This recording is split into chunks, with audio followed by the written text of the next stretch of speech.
कोई उसे नहीं रोकता था। सभी जानने लगे कि वह राजकुमारी की सखी है। दोनों हर रोज बगीचे में खेलते। ऐसे ही एक बार एक संत महात्मा चातुर्मास करने के लिए उस गांव में पधारे और गांव में उस जमींदार के यहाँ 4 महीने रुके। जब भी कोई महात्मा या रसिक आते हैं तो उनकी एक अलग और पवित्र व्यवस्था कराई जाती है ताकि उन्हें अपनी पूजा पाठ में कोई दिक्कत ना हो।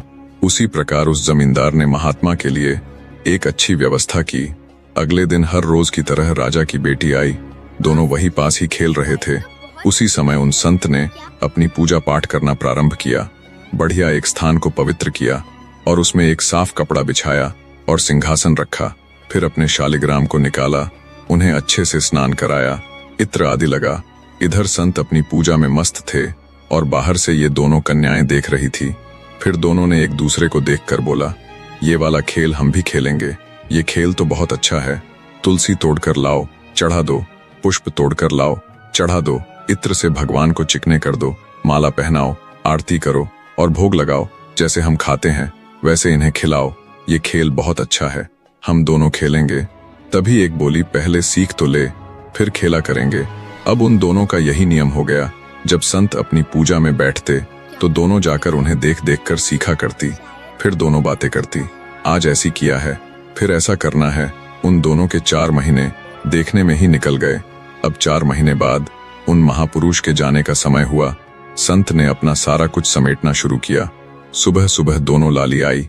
देखा कि पर्दा निकाला जा रहा है, सिंहासन बंद किया जा रहा है, ठाकुर जी उठाकर बक्सा में रखे जा रहे हैं। दोनों रोने लगी।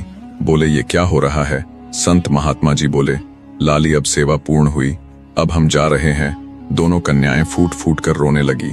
महाराज जी के सामने हाथ जोड़कर बोली, बाबा आप चले जाओ, पर अपने ठाकुर जी हमको दे जाओ। हमने पूरी सेवा सीख ली है। हम 4 महीने यही तो करते थे कि आप कैसे सेवा करते हो। महाराज जी ने सोचा, छोटी छोटी लाली है, ये कैसे करेंगे ठाकुर जी की सेवा। बाबा जी आपको यकीन ना हो, आप हमसे पूछ लो सेवा की सारी प्रक्रिया। सुबह इतने बजे उठना है, फिर ठाकुर जी को दूध का भोग लगाना है, फिर गर्म जल से स्नान कराना है, फिर पवित्र वस्त्र से साफ करना है, फिर तुलसी अर्पित करना है, फिर भोग लगाना है। सब आता है हमको, आप अपने ठाकुर जी हमको दे जाओ। संत परेशान होने लगे कि अब क्या किया जाए। धीरे धीरे गांव के कुछ लोग आ गए।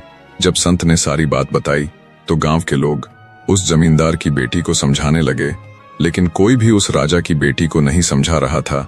संत बोले, आप लोग एक को समझा रहे हो, इस लाली को भी समझाओ। इतने में जमींदार वहां आ गया। इसके आगे की कहानी अगले भाग में देखेंगे। वीडियो कैसा लगा